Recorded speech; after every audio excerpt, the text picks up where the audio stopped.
E nós vamos fazer contato com o médico infectologista, professor na Faculdade de Saúde Pública da USP e ex-diretor da Anvisa, Gonzalo Vecina. Bom dia, Vecina. Bom dia, tudo bem com você? Tudo certo, né? Dentro daquilo que é possível nesse cenário brasileiro, Vecina.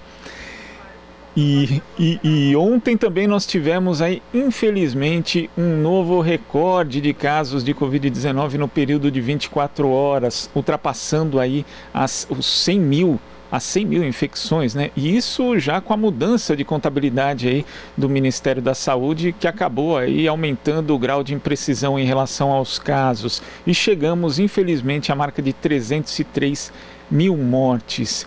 Vecina, com o que tem sido feito hoje aqui no Brasil? A saída dessa crise sanitária está próxima ou a gente ainda vai ter que remar muito para sair dessa situação? Infelizmente, nós vamos ter que remar muito para sair dessa situação. A perspectiva que nós podemos ter se esse movimento de isolamento social, que as pessoas inadequadamente estão chamando de lockdown, mas não é um lockdown, não existe punição para ninguém se sair na rua, então o lockdown não é isso. Mas de qualquer forma, se esse isolamento der certo, nós podemos reduzir a curva de mortes. Se não der certo, nós vamos continuar nessa escalada. Em 75 dias, nós fizemos 100 mil mortos. Nós tínhamos desde o começo de março do ano passado para chegar em 200 mil mortos. Em 75 dias nós fizemos 100 mil mortos.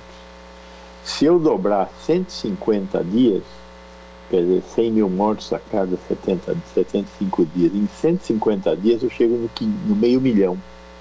Quando é que eu chego no meio milhão? 150 dias são 5 meses, em agosto. Em agosto eu vou chegar em meio milhão de mortos. Por quê? Porque os governantes não atuaram. É inacreditável, é inaceitável, é criminoso que nós cheguemos a esse número de mortos. Com a economia estraçalhada, igual. Então, pare a economia agora e salve vidas. Vidas que serão importantes para a reconstrução do Brasil no momento seguinte. Este é o recado que nós temos que dar para os governantes.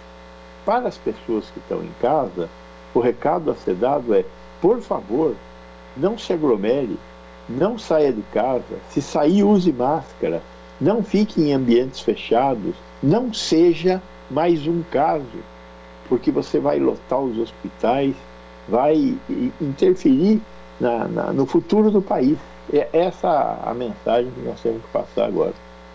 E nesse sentido é fundamental uma carta, né, que foi feita ali por 16 governadores pedindo justamente a instituição do auxílio emergencial de R$600, Vecina, porque sem também esse suporte econômico, sem medidas que possam ajudar as famílias a sobreviver, fica impossível implantar medidas de distanciamento social mais rígidas. Neste momento, essa é uma questão fundamental. Primeiro, tem que mudar o valor do auxílio emergencial. Temos que conseguir sensibilizar este insensibilíssimo governo de que não vai dar certo desse jeito, que nós temos que aumentar a quantidade de dinheiro para as pessoas poderem ter acesso à comida. E enquanto isso, a sociedade tem que se movimentar. Nós temos que conseguir cestas básicas, doar, tem que ter um movimento nacional de solidariedade a 40% da população que não tem acesso à comida. Mas isso é urgente, é para ontem. Nós temos que começar a doar hoje.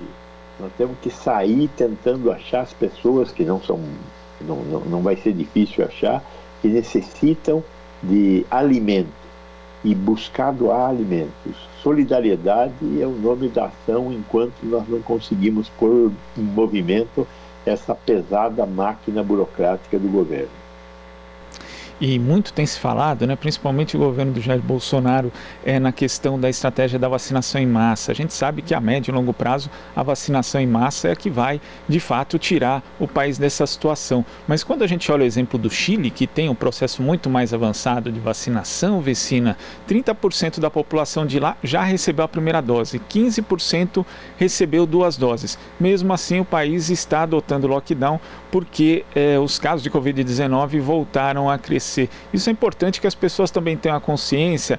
Para a vacinação produzir efeitos de fato na queda no número de casos, ainda vai demorar bastante. O caso do Chile é um balde de água fria, né? Mas é assim que acontece. Quando nós olhamos, por exemplo, de Israel, por exemplo, da Escócia, nestes países nós estamos tendo uma queda do número de casos graças, provavelmente, né, a uma cobertura vacinal mais elevada. Mas eles não estão em 30%, eles estão em 50%, 60% da população. Então, eu acho que o Chile vai chegar lá, espero, né, que está fazendo tudo certinho. E neste momento, eles têm que juntar o remédio vacina com o remédio isolamento social, para conseguir reduzir o número de casos. Espero que eles consigam, que eles têm sido bastante comportados. E espero que nós também consigamos. Primeiro porque nós precisamos de mais vacinas. Espero que as vacinas cheguem a partir da Fiocruz regularizar a sua produção. O Butantan já está certinho. É a Fiocruz que precisa regularizar a produção. E aí nós vamos ter aí uns 40 milhões de doses a partir de abril, maio, que vamos ver se a gente começa a funcionar como um país que sabe vacinar, como sempre soube. E Vecina, tem outra coisa que também tem chamado a atenção no noticiário, que é a questão do chamado kit Covid, para o chamado também tratamento precoce, que a gente sabe que é ineficaz. E o uso desses kits tem trazido consequências para muitas pessoas. A gente já tem gente precisando de transplante de fígado, gente que também está sendo investigado a relação de mortes mesmo com esse uso desses medicamentos. Como é que você vê isso, a expansão do uso de medicamentos que não são inofensivos para o tratamento de algo que, na verdade, não se demonstra qualquer eficácia? Aí temos um problema muito mais grave, porque nós temos a participação de profissionais da saúde.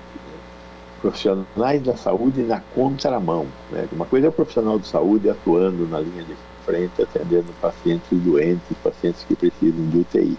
A outra coisa é um conjunto que não é muito grande, acho que não passa de 5% do total dos médicos, que de uma forma absolutamente ignorante quer de alguma forma fazer algo diferente. Então, às vezes os caras me perguntam, pô, mas você é contra? Eu não sou contra, eu acho que não funciona, mas então não faz nada? Pois é, então não faz nada. E isso é uma coisa que para esses médicos ignorantes não cabe na cabeça deles, não fazer nada. Não fazer nada para eles significa não dar o kit Covid, porque eles acham que o kit Covid é a única coisa que pode resolver esse problema. Só que o kit Covid não resolve esse problema. A ivermectina é hepatotóxica e por isso nós temos pacientes que tomaram mais do que deveriam tomar e estão na fila de transplante. A cloroquina e a hidroxicloroquina, eles dão problemas de arritmia cardíaca, podendo levar à morte. Não sabemos quantas pessoas morreram de arritmia cardíaca por tomarem cloroquina e hidroxicloroquina. Quem tem malária não tem opção, tem que tomar cloroquina. Mas quem não tem malária não precisa tomar cloroquina. Por quê? Porque não faz efeito nenhum. Essa é a questão. Quem toma a outra droga aí, a azitromicina, está desenvolvendo bactérias resistentes para quando precisar tomar azitromicina, porque está doente de verdade com uma bactéria qualquer. Então, é um desastre isso que os nossos médicos, uma pequena parcela deles, estão fazendo na tentativa ingênua, porque é de uma ingênua e ignorante, né? Porque a ingenuidade é uma forma de burrice, mas é ignorante de dizer, vou fazer algo pelos meus pacientes. Vou fazer o tratamento precoce. Não existe tratamento precoce, Não existe algo que possa ser feito por essa doença. Os médicos sabem disso. Mas o nosso presidente e essa quantidade, 5%, 6% dos médicos brasileiros, continuam cometendo este crime contra os pacientes.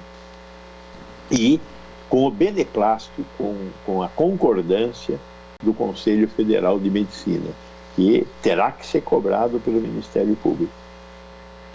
Eu, inclusive, ia perguntar isso para você, Vecina, porque ontem mesmo, em entrevista ao jornal Estado de São Paulo, o presidente do Conselho Federal de Medicina, Mauro Ribeiro, falou que não vai rever o aval que foi dado num parecer de abril do ano passado para os médicos terem autonomia para utilizar esses medicamentos do chamado kit Covid.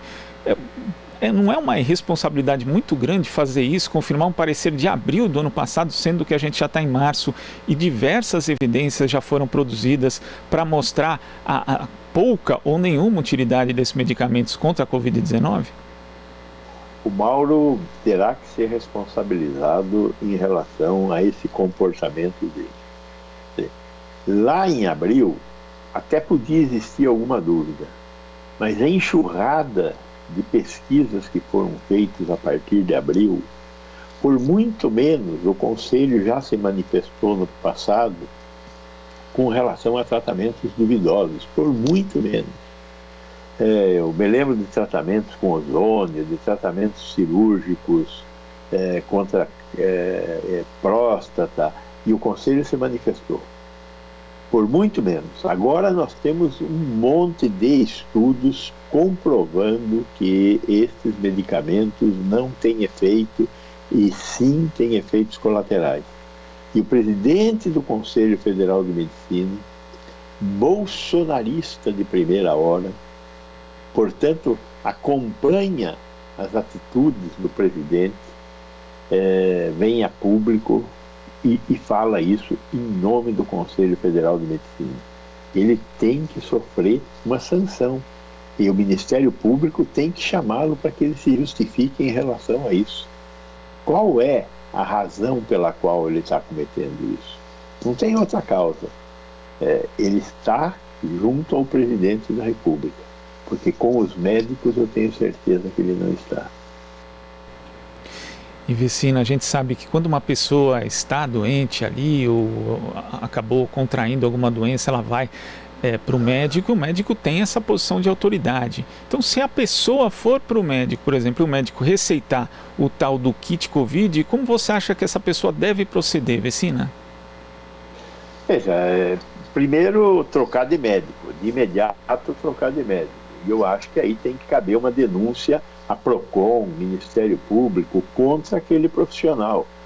Tem aí um plano de saúde que está fazendo isso também, está distribuindo kit Covid, faz tempo que está distribuindo kit Covid. Teve um momento em que ele podia ter alguma dúvida em relação a isso, mas neste momento está errado, né? A Prevent Senior, ela está distribuindo kit Covid para todos os pacientes que tenham algum tipo de suspeita. E isto é criminoso. Não tem evidência científica, está comprovado que não tem evidência científica. Então, tem que haver uma denúncia com relação a isso.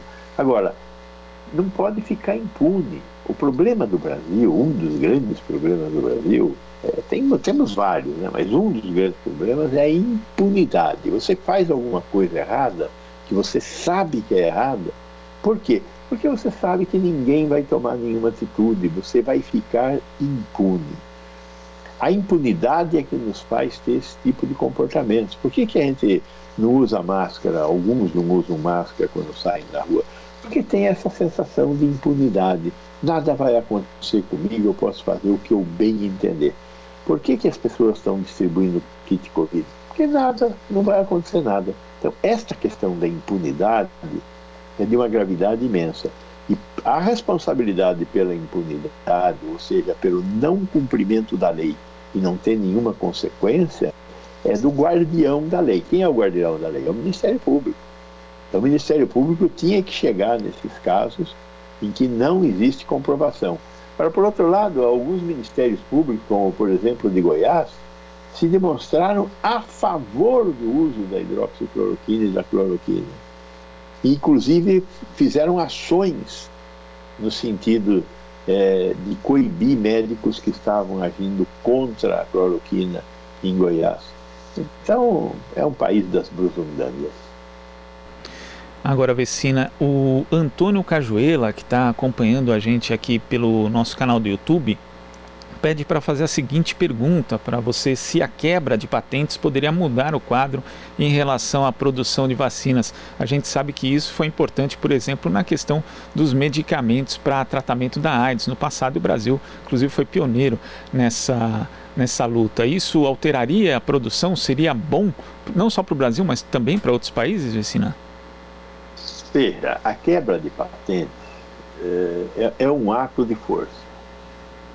Então, eu sou um governo, quebro aquela patente e, portanto, eu licencio, permito que alguém copie aquela patente. Se fosse assim, eu concordo, vamos quebrar a patente. Só que não acontece assim. O depósito de uma patente não significa que ter acesso àquela patente depositada me dá acesso ao conhecimento que gerou aquele produto. Infelizmente, quem deposita uma patente não deposita todo o conhecimento necessário para reproduzir aquela patente. Não é assim. Então, eu tenho que quebrar a patente, mas eu tenho que, por outro lado, ter capacidade de fazer engenharia reversa daquele produto para descobrir como é que o produto é feito, porque com a patente eu não vou conseguir produzir. Então, quebrar a patente é uma parte, talvez a parte mais fácil, porque você com uma canetada quebra a patente. Agora, fazer a engenharia reversa, dependendo da complexidade do produto, é bastante difícil e às vezes demora anos. Então, num momento como esse que nós estamos vivendo, talvez o mais adequado seja ter algum tipo de diplomacia envolvendo o acesso a patentes, como o Butantan e Fiocruz fizeram. Fizeram um contrato para licenciamento da patente, vai haver pagamento de royalties para as empresas que deram o conhecimento para que o Butantan e a Fiocruz desenvolvessem a patente aqui no território brasileiro. Então, eu sou contra a propriedade intelectual de patente, mas existe um acordo mundial em relação à propriedade intelectual de patente. Como é que a gente faz para romper isso? Então, tem que ter um pouco mais de inteligência. Então, não é sair quebrando. É um pouco como lutar contra o capitalismo. Você pode ser contra o capitalismo, mas você não vai conseguir viver neste país de uma forma diferente do capitalismo, sem algumas transformações que nós vamos ter que trabalhar muito para realizar. Como é que a gente vai fazer isso? Tem que ter um plano melhor do que sair por aí quebrando patente. Agora, Vecina, a gente aqui como veículo de comunicação, uma concessão pública, e também você e diversos especialistas estão tendo que enfrentar uma batalha que é a batalha contra a desinformação. E nesse sentido, ontem o ministro da Secretaria-Geral da Presidência da República, Onyx Lorenzoni, deu uma entrevista à Rádio Jovem Pan, falando ali do lockdown, e eu queria que você escutasse um trecho dessa entrevista para comentar. Muitos ainda insistem numa ferramenta chamada lockdown, que já está provada por várias experiências no mundo que ela é ineficiente. E por que ela é ineficiente? Alguém consegue impedir que nas áreas urbanas o passarinho, o cão de rua, o gato, o rato, a pulga, a formiga, o inseto, eles se locomovam? Alguém consegue fazer o lockdown dos insetos? É óbvio que não. E todos eles transportam o vírus. Não são contaminados pelo vírus, mas podem transportar o vírus. Podem, é uma possibilidade. Então, Vecina, no sentido de levar a informação correta às pessoas, eu queria que você comentasse essa fala do ministro Onyx Lorenzoni. Eu já tinha ouvido isso daí, mas olha, meu companheiro, eu tenho uma biografia, sabe? Eu tenho que tentar manter o status quo da minha biografia, né?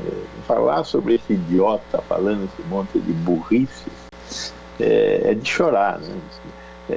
Eu não consigo entender como é que uma pessoa medianamente informada, que é um ministro de um país como este, vem a público falar essa quantidade de besteiras. Não tem nada a ver com animais que levam o vírus para cima e para baixo. Esse vírus é um vírus de transmissão exclusivamente, ou quase que exclusivamente aérea. Como você emite o vírus, e o vírus está no ar, e ele tende a se depositar nas superfícies sólidas, ele vai cair em cima da mesa, e durante algum tempo ele vai ficar viável, mas só que ele vai secar. Ele vai secar e vai ficar inviável em 2 horas, 1 hora, depende da capacidade de absorver água que aquela superfície tenha. Mas ele vai dissecar. Então, a chance de um rato passar nesse vírus e o vírus se manter viável na pele do rato, e depois você fazer um carinho no rato, por exemplo, né?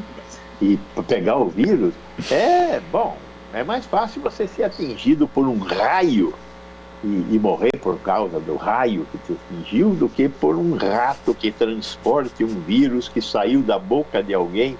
Quer dizer, é de uma ignorância. Olha, Onyx Lorenzoni se superou Bolsonaro, superou o gabinete de ódio. Fantástico, Onyx Lorenzoni. É uma figura acabada de um idiota. Olha, Vecina, eu queria agradecer. De fato, esse governo às vezes traz momentos que para nós são constrangedores, mas é importante, né, essa sua mensagem para levar a informação correta para as pessoas não acreditarem nesse tipo de fala do ministro Onyx Lorenzoni. Vecina, muito obrigado pela sua participação aqui no Jornal Brasil Atual e até a próxima. Muito obrigado, bom dia para vocês, foi um prazer, estou sempre às ordens de estar com vocês aqui. Obrigado. Conversamos aqui com o médico infectologista, professor na Faculdade de Saúde Pública da USP, ex-diretor da Anvisa, Gonzalo Vecina. Você está ouvindo Jornal Brasil Atual. As notícias que os outros não dão.